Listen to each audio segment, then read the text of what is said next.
have anything? There's a CG gallery and stuff like that. Scene replay? What scenes? Oh, I see. Which ones of these have I unlocked then?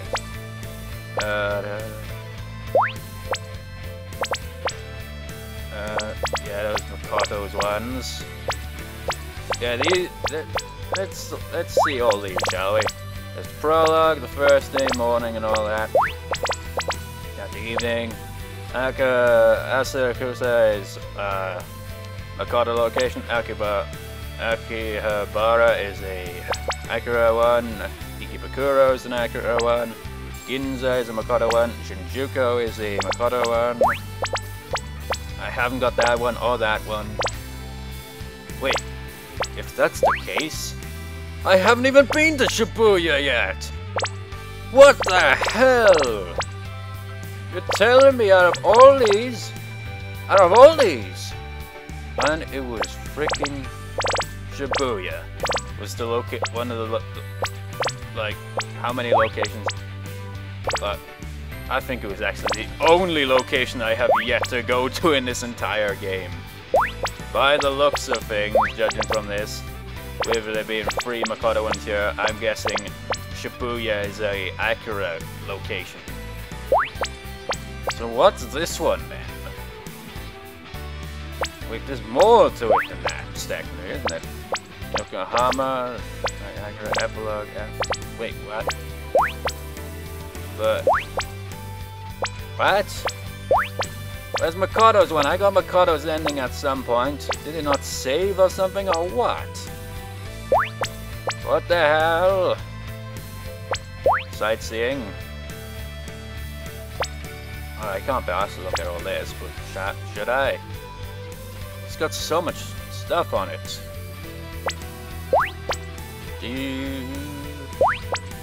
No.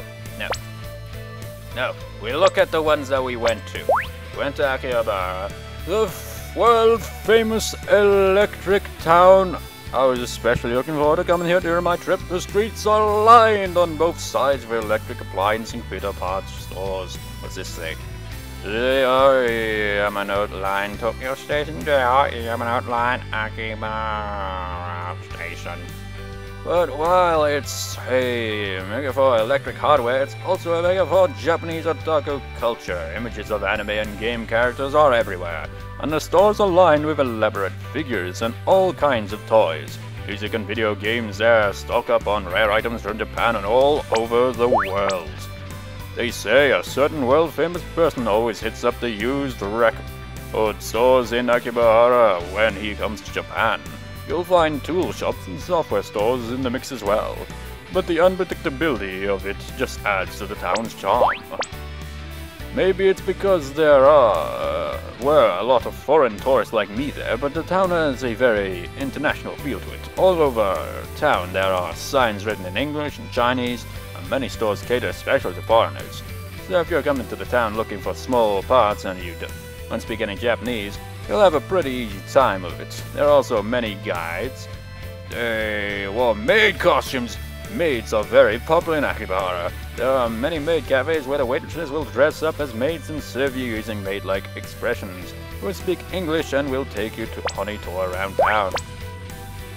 I met a guy from my country in one electronics store, and he said he comes to Akihabara 4 times a year to stock up on Ryoan-ji.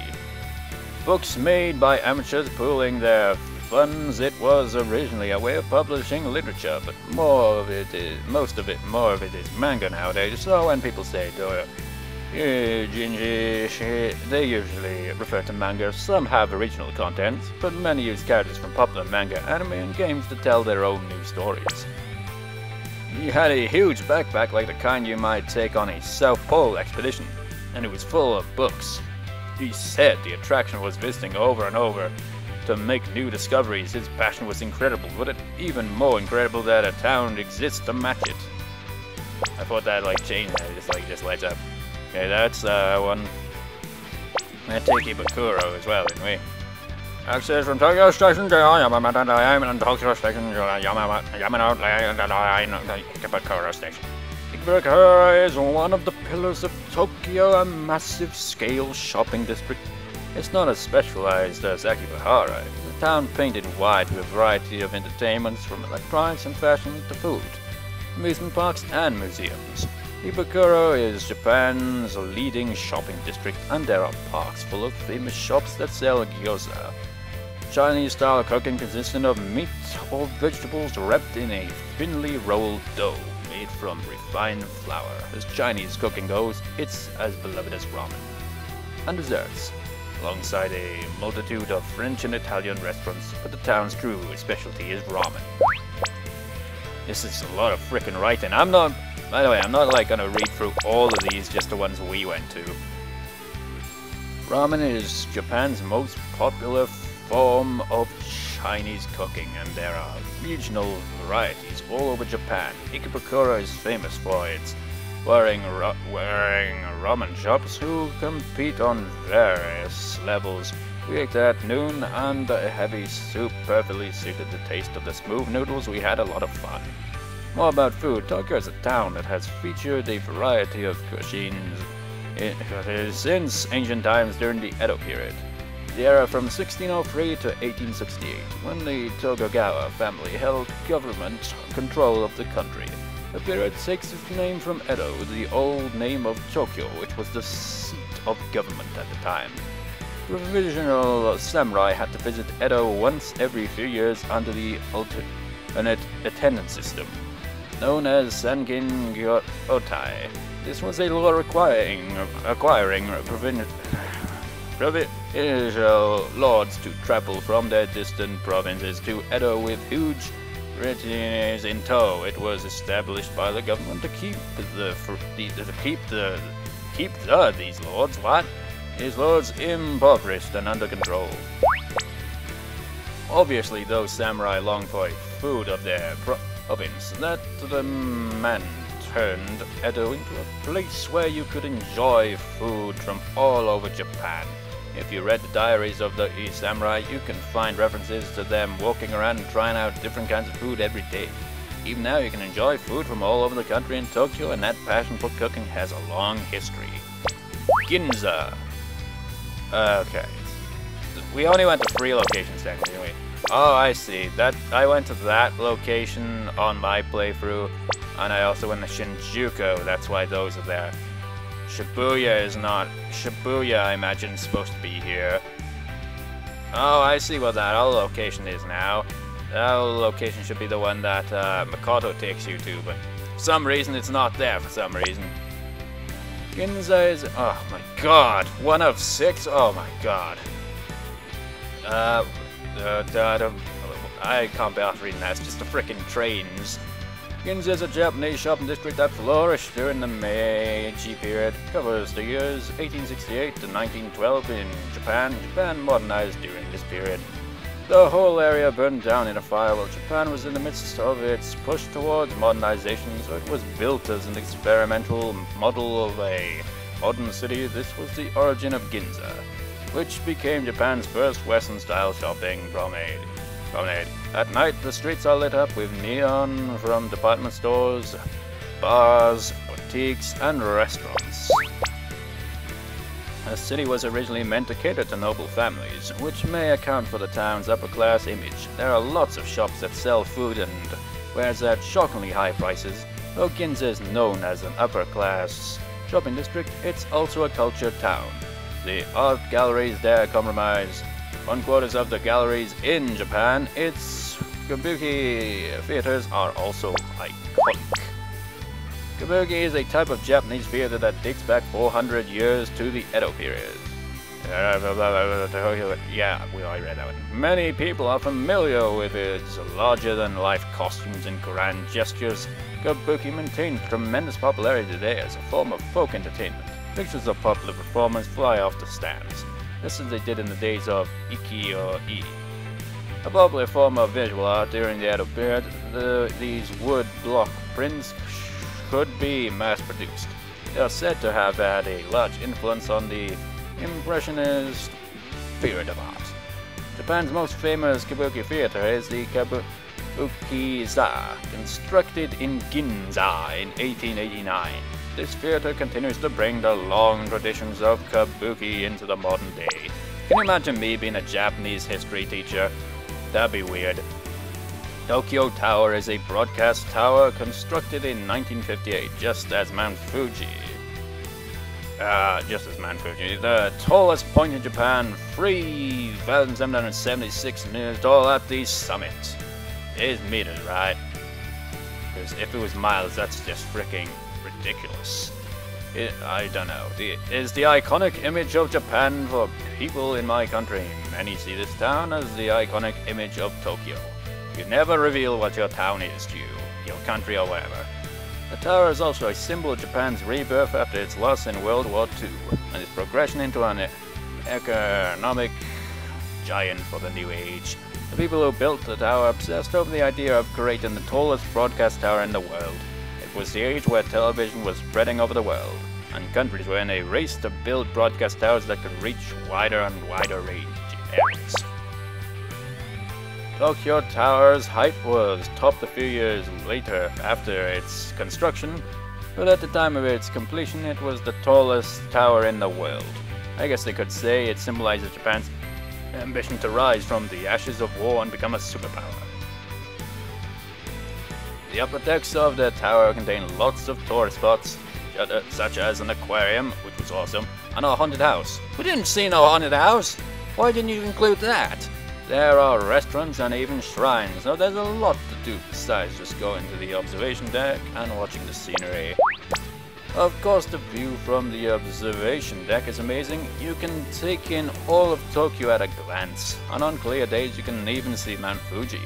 There are even places where the floor is made out of glass. It's thrilling, but strange to look directly down at the ground far below. Naturally, I can't recommend it for people who are afraid of heights. At night, it's lit up beautifully, in different colors for each season. The view from the tower is beautiful too, of course, but the view of Tokyo Tower itself, lit up against the night sky, is at least as beautiful. Alright, let's move on to Kyoto. Wait, is there like different, what's all this? Oh, you've gotta be shitting me! You serious? You serious? Oh my god, that's a lot of stuff!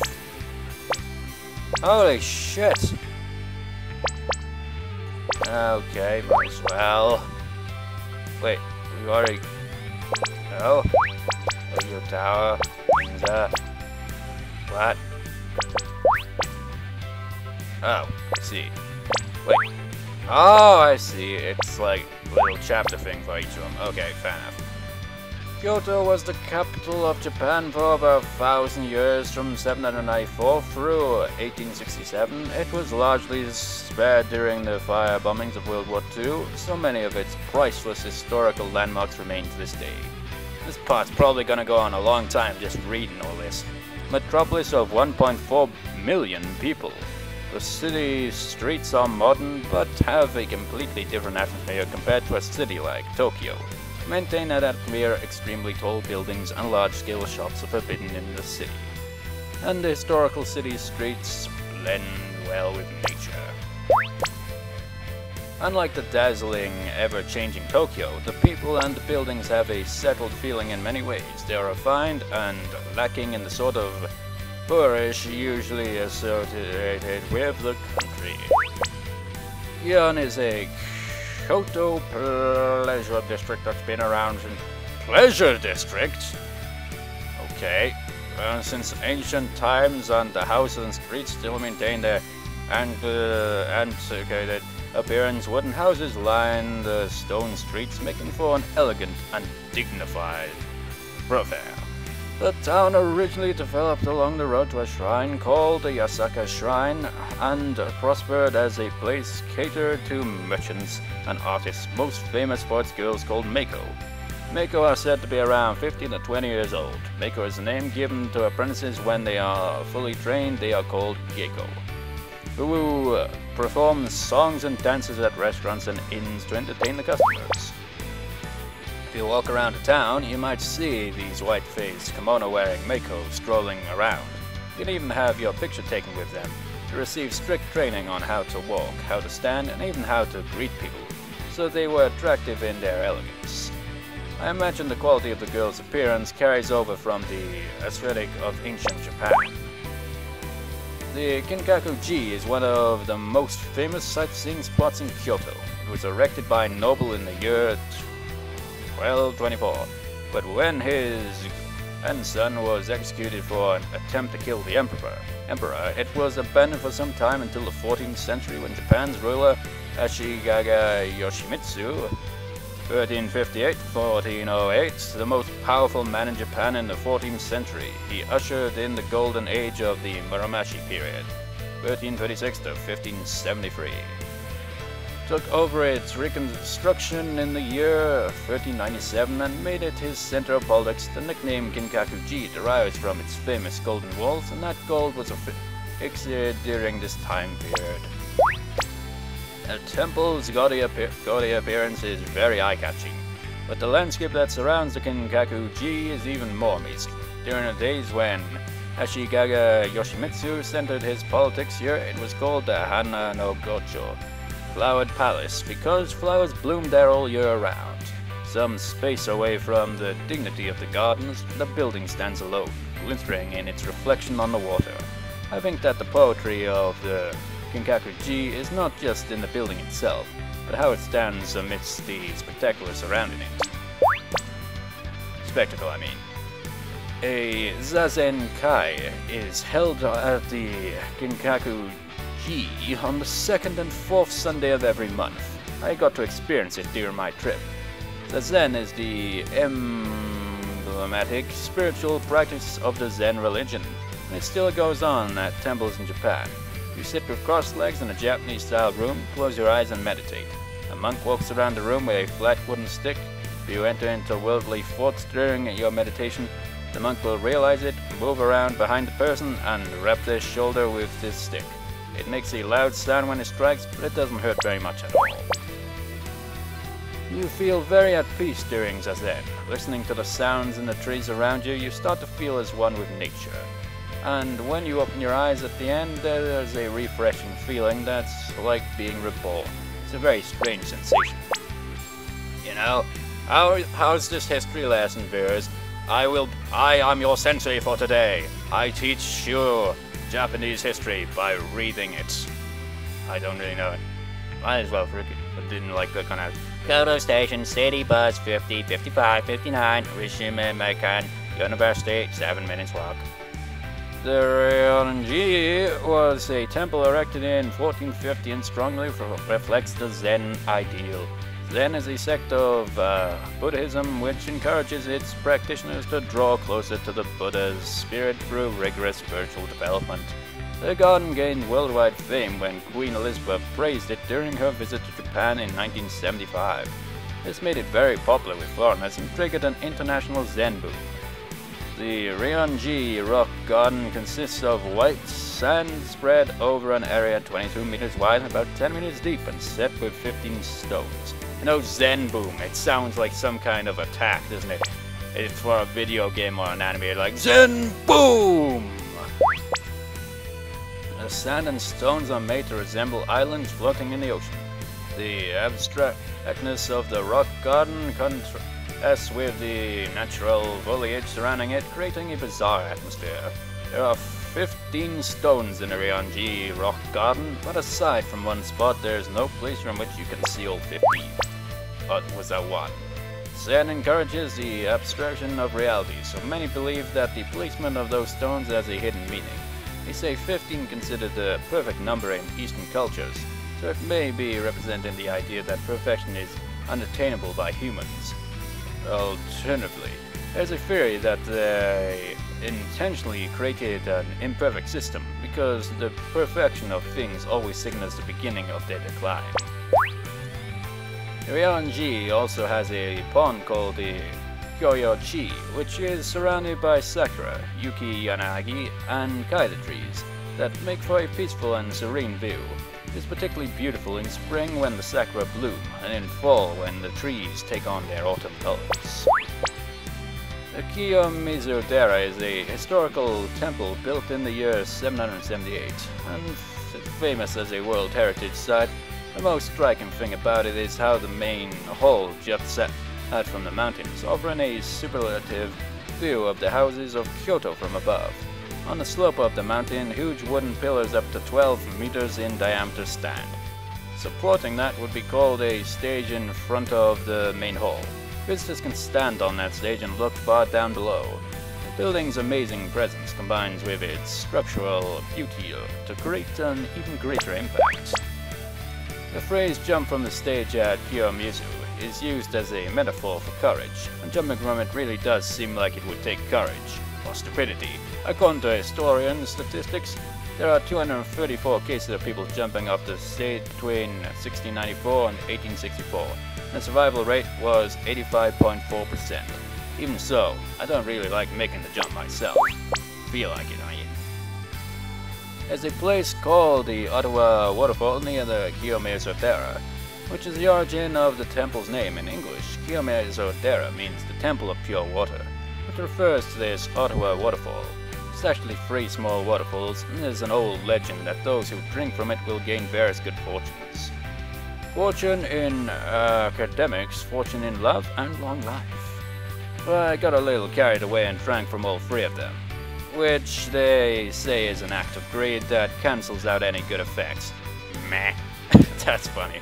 Just like randomly at the end of it. Meh. The temples, shrines, and castles of Kyoto are enhanced throughout different times of the year. Do they have castles as well? The temples of Kyoto are lit up with a variety of lights, their color changing with the season, and even in certain months. In spring, the lights are pink to match the color of sakura, and autumn they mimic the color of autumn leaves. The lights always bring out the most beautiful parts of nature for the season, making for a truly otherworldly sight. No, I could totally be a narrator. Just like narrate something over an anime. Man, this is really taking a lot out of me. It's just like, what am I? Just like giving a freaking, like, did I just write freaking loads of history on Japan or something and now I'm reading in front of a class? It freaking feels that way, but I didn't write any of this. And you know, it's kind of interesting. I have never read any of this. It's like I forgot that was even there, so I haven't even read any of this to this point, so it's kind of interesting. Kyoto Studio Park began when a certain vulnerable movie company opened its set to the public as a way to ease their economic troubles. The company was very prolific in the creation of jidaigeki, so many of the sets it released were jidaigeki sets. The theme park recreates an Edo period. I read it, so I'm not gonna read the Edo period thing again. Japanese proverb. And the fun comes from feeling like you've traveled back to those days. You can even pay to put on the costumes of era-appropriate characters like samurai and princesses. They still film jidaigeki in this theme park, and if you time your trip just right, you can actually watch the filming in progress. A jidaigeki sword fight is the coolest thing I've ever seen. Also known as Tate, usually involves a rush by multiple opponents against a single man who dodges through them smoothly, while slicing them all down. Let's have a look at Yokohama then.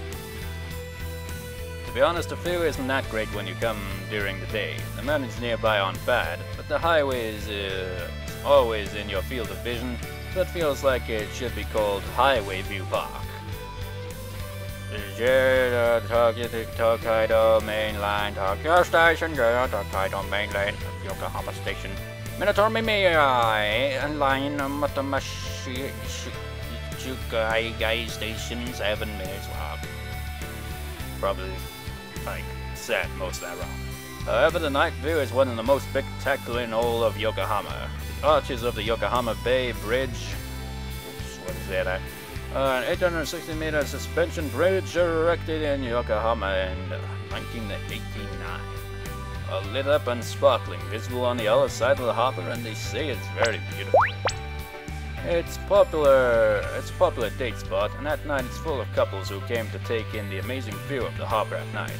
It's too bad I didn't get to see it at night. This hill was originally known for its roses, and in 1999, the rose garden was opened. 1800, whatever. Roses bloom in a western-style garden, making it an excellent spot for a leisurely stroll. Yokohama Chinatown is the largest in East Asia, and it's a very lively town. Many countries have their own Chinatowns, but the one in Yokohama has been set up as a tourist spot for a long time, so it's very inviting for foreigners. In particular, it's a big food town, with over 500 Chinese restaurants in only 0.2 square kilometers. Is that what it said? Kilometers? What does it mean? Miles? I don't know. Miles? Kilometers? Oh, I'm not sure. As I said before, damn it, I didn't pay attention in class on those type of stuff. These stores all cook up and create plans to get a leg up on the competition. It's easily accessible from the train station, so many people make it a habit to drop by Chinatown to walk around while they eat. The town also occasionally holds festivals on the Chinese calendar, and the town is extremely busy at these times. As an international port town, Yokohama has absorbed a lot of foreign cultures. Chinatown is emblematic of the international feel of Yokohama. Well, that's all I'm gonna read of all those, because I'm only reading the ones that we went through, you know? So, like, I'm leaving out whatever place we didn't go to for you to, like, you know, just freaking buy the thing yourself and you do check it out. So that's all I'll be doing now. Just have a look, CG gallery. Yep. What? So, let me get this straight. We got all of your ones here, all of Akira's, all of those, but Makoto's are missing despite the fact that I got Makoto's one. So, how's that work exactly? Did I not save or something? Because that one's there.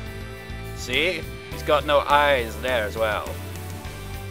We didn't even see that one in this playthrough, but you get the idea. We saw all these ones though. And that one. That ass. Them boobs. And that ass. I like this one, yeah I do. Just look at me, it's like, whoa! An aquarium! So is this one, yeah, has like two. Makoto has one of those as well. I imagine it's like right by here. I'm not sure. And this one would be where I think this is the one where the bell thing would be. That one, I'm not entirely sure, I can't remember. I'm gonna like say that's all folks on this one here, because this is a nice image to have right there at the end here, you see. So that was Let's Play Go Go Nippon, my first trip to Japan. I hope you enjoyed it, and if you liked it, well, go buy it. It's not exactly overly expensive. Just go to Manga Gamer's site, the all ages section, and you'll find it. I've already posted a link in the first part list for it anyway, so there. Well, that was a short LP, and what will be next? The Wheel of Clannad shall lead the way. Will it be canon? Will it be Mei's route? Will it be Keppei's route? Only time will tell. Well, actually, no. Well, technically, yes. Because I'll probably, like, record the next Wheel of Clannad tomorrow. So, yeah. I'll find out then, but you'll have to wait, like, a day or so before you actually get to see which one has won that. Anyway, that was pretty amusing, pretty entertaining, yes. He's got no eyes, but still. Anything else today? Now I've got to like put the gallery after LP talk thing now. What shall I do with that one? I have no idea. It's always I've got to like I don't know, I have to make it so like everyone involved in the After LP talk is like talking about the game and what they thought of it and all that. It's basically like just like giving my thoughts through these characters, so not really that much. Except with Evil Blackboard, like the Evil Blackboard have him as like the kind of asshole kind of character, but it's just like with the witch's house right at the end, it's just like Echo was all like, that was a pretty depressing ending, and Evil Blackboard was like, shut up Echo, that was fucking awesome. You know, just for it, keep them in character, you know. So anyway, on with the After LP talk, viewers. That's all, folks. That's all, viewers. Hello, Echo the Dolphin here with another After the LP talk. Well, this was quite a short one, often considered seen as a visual novel. It was okay, I thought, but it was pretty short and the protagonist was, like, really easily impressed. What do you think, Konita? Well, well, okay, maybe his reaction seemed a little too surprised and stuff. The protagonist was a little odd, but at least he went to Akihabara. That good choice, good taste, Yeah, I can see why you'd say that, Konita. And what did you think about it, Evil Blackboard? What? I don't fucking know. I didn't really fucking pay attention to it. You mean you didn't actually watch this LP? Well, I watched some parts of it. It's just not my kind of thing. There needs to be a fucking blackboard. It's a fucking visual novel.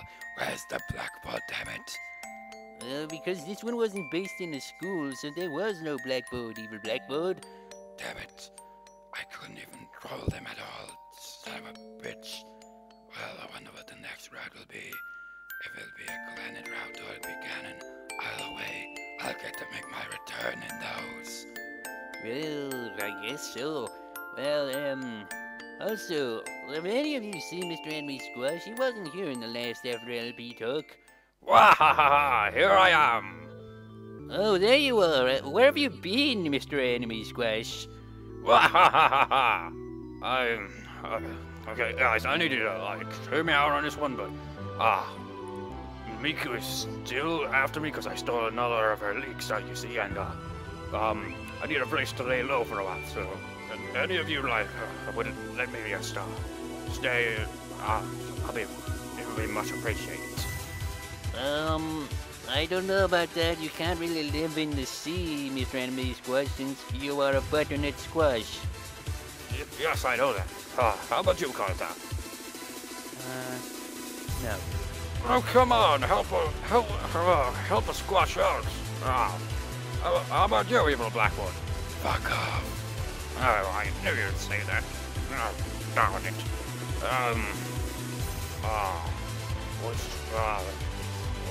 Screw it, I'm going to Japan. I'm sure they'll let me stay there. See you guys.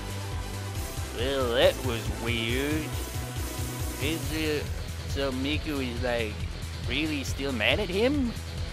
Well, who would have thought, I guess. There's not really much to say about this one, really, is it? Well, God, thought it was too brief. I mean, Makoto and Akira seemed fairly interesting, somewhat. Protagonist interesting in that way. That's like, what the fuck? Such a person exists that is surprised over almost everything. Well, I guess he was just Japanising him all over the place. What the fuck does that even mean? I don't know, Japan I don't know. He was basically just orgasming over everything he saw there. I mean, wow. Well, not everything, but for the most part, he was surprised by everything. I mean, he was just wow. Cool story, bro. Dave. One of these days, Dave, we're gonna have to have a talk about that. You know, you keep coming in here and saying, cool story, bro. Why do you keep doing that, Dave? Because it's my job. Well, anyway, see you guys. Seriously, enough that fucking guy. One of these days, Dave, I'm gonna kick your ass once I grow legs. You already technically did in, the Sims 2 LP. Well, sure, but still, I don't know. Hey, wasn't that the Skype sound effect? What Skype sound effect? What's a Skype sound effect? Well, you wouldn't know, of course, you live in the ocean. Hey, I know a lot of things, I just don't know what the Skype is. What is it? Well, it's a way of, communicating online, I guess. You can have, a video call, or just a normal call. You'll be able to hear them and stuff, and whatever. It's only just been... Blue Skull Right Nation's only just been using it today, so not much is known. Okay, then. I think we should wrap this up since the final part of Go Go Nippon went on for a long time, so anyways... see ya. See ya, I guess. That's all, folks. See you in the Wheel of Clannad. Actually, hold on, I'm just gonna browse through these folders here, see? I'm gonna, Gonna check and see what the previous one was on the Wheel of Clannad, so which one will we be looking for next? Okay, so the next, tune in to Wheel of Clannad Part 11 for the next route or whatever. See you then!